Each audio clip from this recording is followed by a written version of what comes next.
Golovkin-Jacobs. Jacobs-Golovkin. Look, I was really confident that this fight was going to happen, but I'm starting to lose faith. So I need to go on a little rant here. I want to talk about two things. One is going to be the WBA and their constant procrastinating and kicking the can down the road. And then I want to talk about this purse split thing where it's either 75-25 or 60-40. There's a lot of confusion going around, and Team Jacobs doesn't seem to understand the rules, even though they've held that title for 2 years now. Let's start with the WBA, okay? Look. Well, let's backtrack more than that. Let's look at the date itself. When Canelo Alvarez injured his hand against Liam Smith, HBO had a date set aside for him, December 10th. Canelo announced he was going to be out for the rest of the year. They also, HBO, had a date, November 26th, set aside for Golovkin. When Canelo said he was going to be out for the rest of the year, they were able to basically consolidate those two dates and that money for those two dates. So the floodgates kind of opened up for the possibility of a Golovkin-Jacobs fight being made, because December 10th gave them a couple more weeks to negotiate the thing. Madison Square Garden was open. It was not open on November 26th, but it is open on December 10th. So they were able to put a hold on the arena. It just seemed like this thing was going to work out. And contractually, Jacobs is able to fight on HBO. He can fight on any network he wants to. But the WBA, I'm not even going to get into what they said today just yet. I just want to give you guys a little bit of background on this. They've kind of been the laughingstock of all the sanctioning organizations in boxing for years now, right?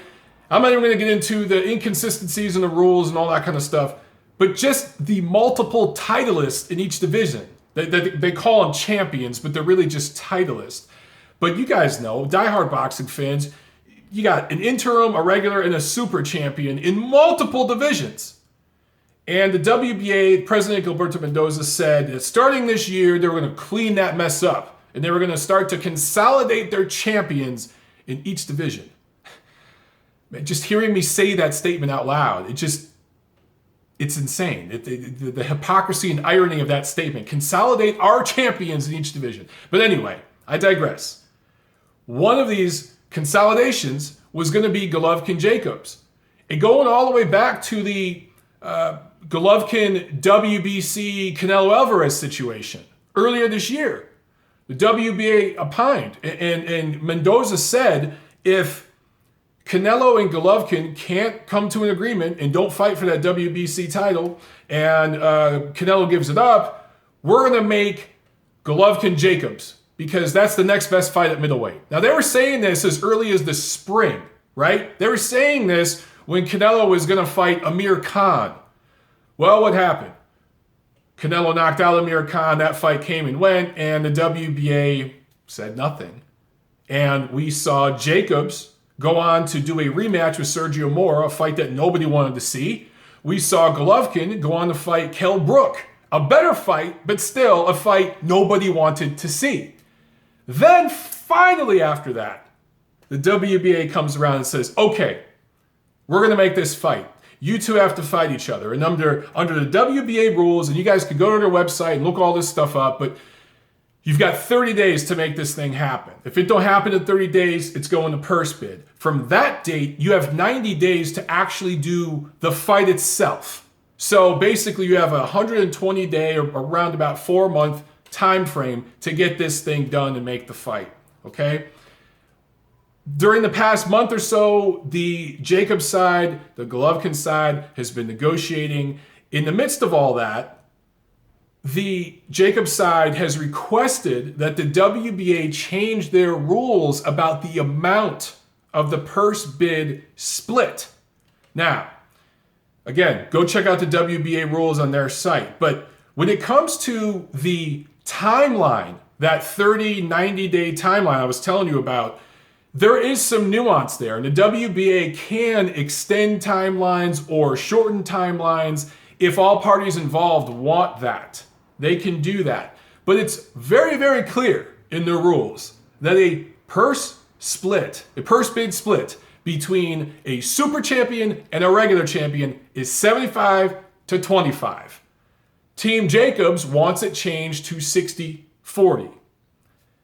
So that's been going on. And with the hiccups in the negotiations, Tom Loeffler this week, I think it was 6 or 7 days ahead of that October 10th purse bid date. It's October 10th or October 12th. I can't remember off the top of my head. But it was next week.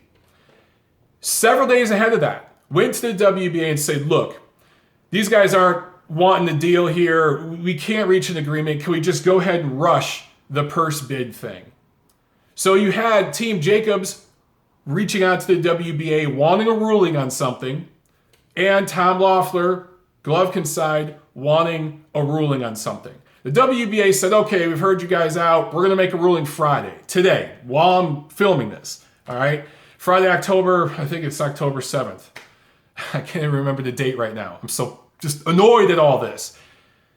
The WBA, basically, in their ruling today, it wasn't even a freaking ruling. They just, again, kicked the can down the road with absolutely no clarity, really, for either side.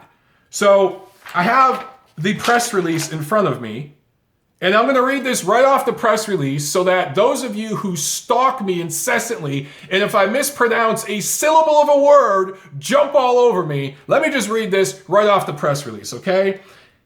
If they can reach an agreement by October 12th, we just ask for contracts. This is Gilberto Mendoza talking. If they can't, I'll call for a purse bid within 10 days, October 22nd. And we'll then release what we decided. They don't know right now. Honestly, it's a good fight for the sport, blah, blah, blah, blah, blah. Okay. Does that sound really, really clear? Because even if he says, purse bid within 10 days, he follows up by saying, and we'll then release what we decided. So it's still open-ended for October 22nd. And by the way, October 22nd is exactly 7 weeks out from that December 10th date. Think of a fight of this magnitude. It's not a huge fight, but is 7 weeks enough to properly promote and do this thing? And then, again, that open-ended part of that quote, even if that purse bid does go down October 22nd, you got to sign contracts. You got to come to agreements. The WBA then, I think, is saying they'll decide on 75-25, 60-40. You got to whack all that up. That's going to take at least a week. You're talking 6 weeks ahead of the fight. Does that sound like logical business to you? So, no answer on the amount of the purse split. And no definitive answer on the purse bid date. We're just going to push it back 2 weeks. Let's back up a little bit and talk about the actual fighters, okay? Gennady Golovkin won the WBA regular title in 2010. Defended it for 4 years. It was bumped up to Super WBA champion in 2014, which is the same time Danny Jacobs won the vacant version of the regular version, okay? So Gennady Golovkin has held the WBA title for 6 years now. Danny Jacobs has held the title for 2 years now. And they're just now starting to negotiate consolidating the two. So that tells you the lunacy of the WBA. But it also tells you that both of these fighters are very, very well aware of the WBA's rules, their protocol, how they do things, right? Let me adjust this damn thing. It's falling down. Both of these fighters are very, very well aware of their rules. And that includes Danny Jacobs. He knows that the purse bid split is supposed to be 75-25. So for him to come up right now and even ask for 60-40 is a little ridiculous. If you want 60-40 or something close to that, negotiate that with Golovkin's side before it goes to purse bid. That's all you got to do. You don't have to have the WBA do that for you. Now, for you math geniuses, let's just talk about what the difference in purse bid split would mean, okay? I don't think this fight is worth much more than $4, maybe $5 million. But let's just be liberal here and assume that somebody would actually put up $6 million in a purse bid for this fight. And by the way, anyone can bid. It doesn't have to be the actual promoters involved. It could be somebody from another promotion.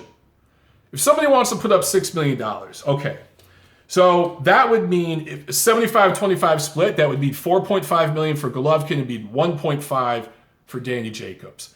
If they change that to 60-40, well, then you're talking 3.5 mil versus 2.5 mil. So potentially, at the very most, you're talking a difference of $1 million. And I get it. That's a lot of money. But considering the history of these two fighters, considering the ratings of not only their last fight, but the last few fights going back a couple years, considering the fact that one guy has held the title for 6 years versus 2 years, considering the fact that one guy's the super champ, one guy's the regular champ, and in the rules of the sanctioning organization of the titles these two men hold, it's supposed to be 75-25. I consider it quite ridiculous that Team Jacobs would even ask for a 60-40 split from the WBA. I find it even more ridiculous that some of you out there on social media are going right along with this. And you're finding ways to justify this fight not happening. And again, it's coming down to stupid nuances about money. And a lot of you are getting stuck up in that and caught up in that. And for some reason, a lot of boxing fans today, particularly on Twitter and some of these YouTube heroes, love to talk about how much money fighters make. And a lot of you have brought up the fact that several years ago, guys like Devin Alexander, Danny Jacobs, several of these PBC guys were making $1.5 million. We're making really, really good paydays. Back in 2012, back in 2013, right? We're making upwards of $2 million in some cases for fights that weren't quite as big as this one. You guys got to realize that we're going through a market fluctuation right now in American boxing, particularly related to any fighter that fights under Al Heyman. The days of free-flowing money are gone. And that combined with the general malaise of the business right now, after the atrocity that was made by the Pacquiao last May, guys, it's like when the stock market, when there's a bubble in the stock market or a bubble in the housing market and it blows up. How many times have we seen that? And the market goes through a fluctuation. There's an adjustment. And everything that was inflated comes back down to reality. That's what's going on. Danny Jacobs barely cleared $1 million against Krillin last year. In the best fight, the biggest fight by far of his entire career. He barely cleared $1 million. So, at this point, making huge money demands for this type of fight, it's not warranted.